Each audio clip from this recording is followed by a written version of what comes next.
সিনেমার রূপালী পর্দা অনেক সময় বাস্তবের চেয়েও বেশি রঙিন হয়, কিন্তু পর্দার আড়ালে যখন দুই দেশের দুই মহাতারকার মধ্যে গড়ে ওঠে অটুট এক হৃদয়ের টান, তখন তা ইতিহাস হয়ে থাকে।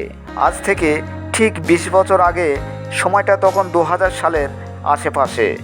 ঢাকার চলচ্চিত্রের অ্যাকশন কিং মান্না আর দক্ষিণ ভারতের জনপ্রিয় নায়ক বিজয়, এই দুই ভিন্ন ঘরানার মানুষের মধ্যে ছিল এক অবিশ্বাস্য বন্ধুত্ব, যা হয়তো আজকের অনেক ভক্তই তা জানেন না।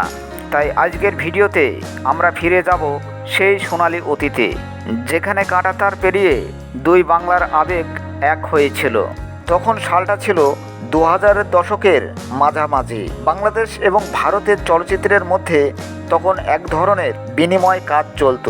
শোনা যায় একটি বিশেষ চলচ্চিত্রের উৎসবে বা শুটিংয়ের সুবাদে এই দুই তারকার প্রথম দেখা হয়। মান্না ভাই, যার কণ্ঠে গর্জন আর অনবদ্য অভিনয় ঢাকার সিনেমাকে একসময় শাসন করত।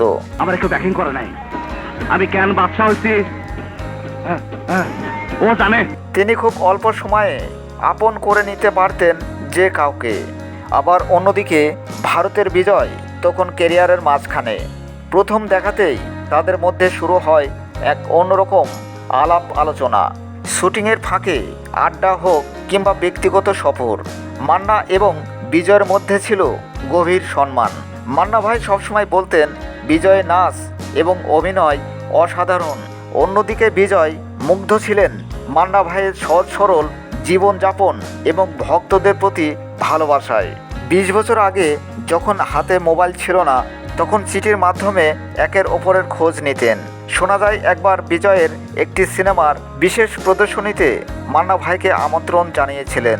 তাদের সেই সময়কার হাসি ঠাট্টা আর আড্ডার মুহূর্তগুলো ছিল একদমই সাধারণ, দুই বন্ধুর মতো, যেখানে তারা ভুলে যেতেন তারা দুই দেশের বড় মাপের দুইজন নায়ক। শুধু আড্ডায় সীমাবদ্ধ ছিল না, তারা একের ওপরের কাজ নিয়েও আলোচনা করতেন। মান্না ভাই চাইতেন বাংলাদেশের সিনেমা যেন আন্তর্জাতিক মান পায়, আর এক্ষেত্রে বিজয়ের পরামর্শ তিনি গুরুত্ব সহকারে নিতেন। বিজয় তার বিভিন্ন সাক্ষাৎকারের বা ঘনিষ্ঠ মহলে বাংলাদেশের সিনেমার প্রতি অনুরাগের কথা জানাতেন মান্না ভাইয়ের কারণেই। এই বন্ধুত্ব ছিল মূল দুই সাংস্কৃতিক এক সেতু বন্ধন।